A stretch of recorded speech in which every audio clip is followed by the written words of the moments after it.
On October 20th, 2011, in the scorching desert of Libya, in the city of Sirte, the sun was burning everything. Between the sands, inside a sewer pipe, lay a man soaked in blood. An old man. His clothes were torn, his hair was messy. But in his eyes, there was no fear. In his hand was a golden, shining pistol. He was not a common man. He was Colonel Muammar Gaddafi, the same Gaddafi who once stood in the United Nations and called America the devil. The same Gaddafi who could not be bent by any superpower. Ronald Reagan even called him the mad dog of the Middle East.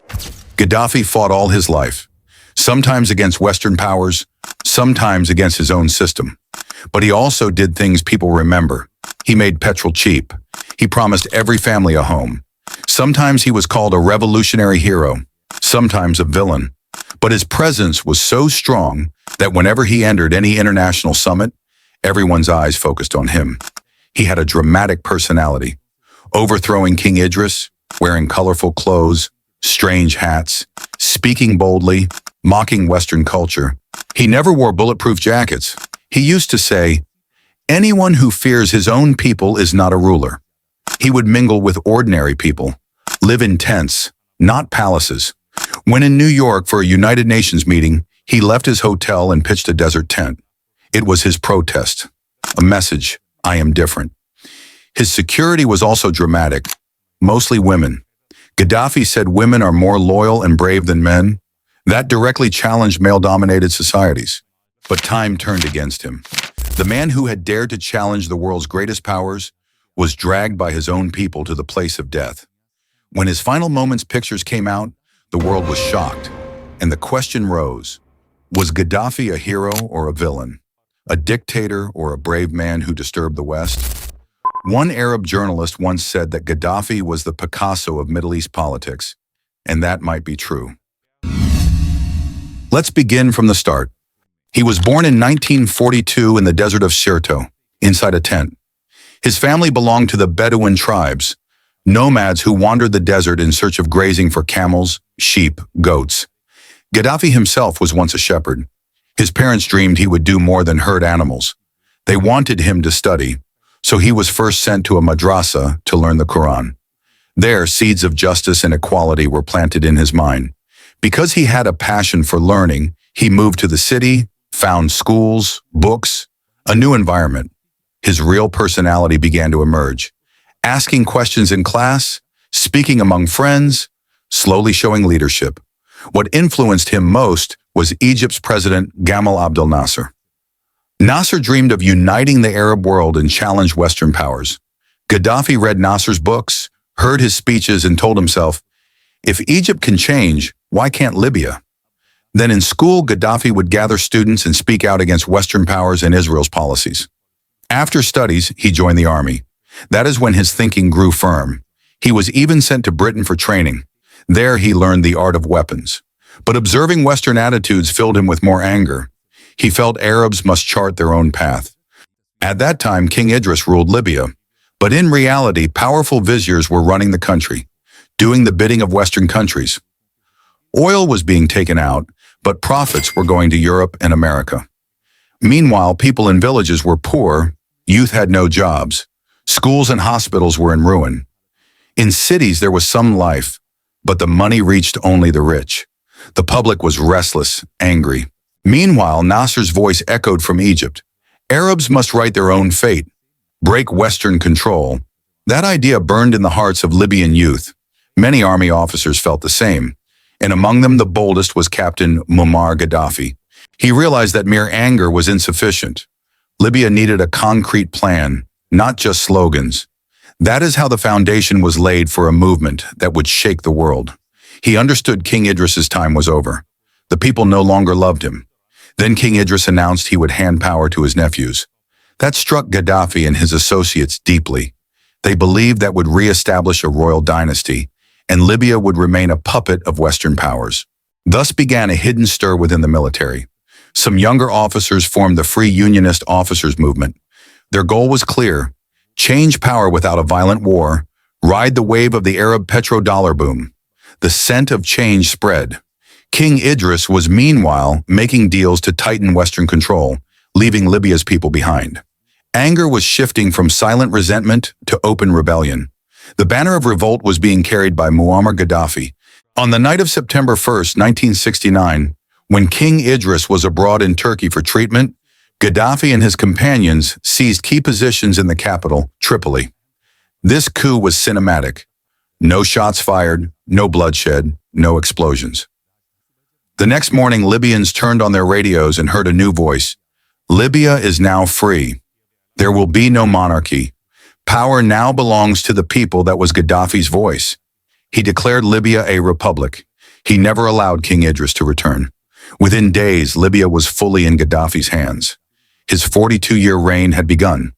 Right from the start, Gaddafi made bold moves that touched people's lives. He took control of oil revenues and wrested power from Western companies.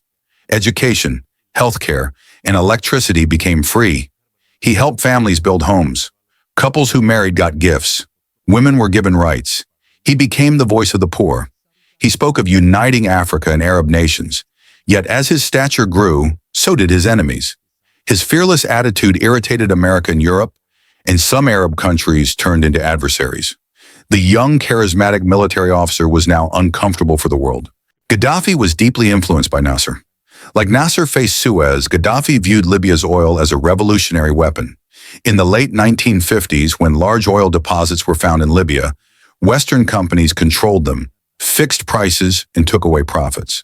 The Libyan people remained in dust. Gaddafi declared, "Oil is ours, profits belong to our people." He told foreign companies, "Accept our terms or we stop extracting oil." It was a gamble, but it worked. For the first time, a developing country retained a major portion of its oil profits. Libya became a flagship for many countries. He published a book called The Green Book, detailing his ideas. He argued that capitalism and communism both had flaws and proposed a third way, a political, social, and economic revolution to free the oppressed. But in reality, the system became centralized. Gaddafi, his family, and close associates held the real power. The people had no real authority. Dissenters were jailed. Gaddafi aligned himself with groups opposing the Western order. He supported Palestinian groups, backed African rebels, supported people fighting for freedom, and opposed apartheid, backing Mandela when others stayed silent. In 1988, a Pan Am Flight 103 exploded over Lockerbie, Scotland, killing 270 people.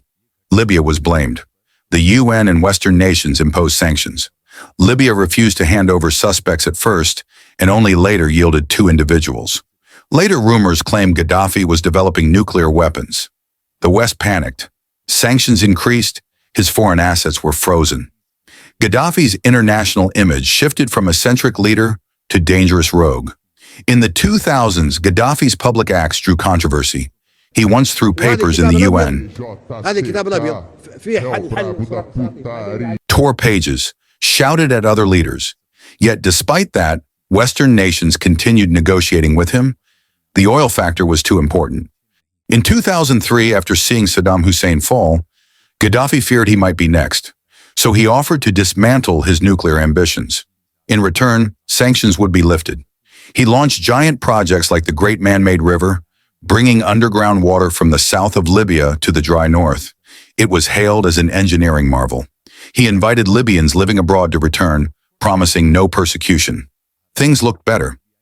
Gaddafi cooperated with European leaders on migration and security, but his dictatorial mindset remained.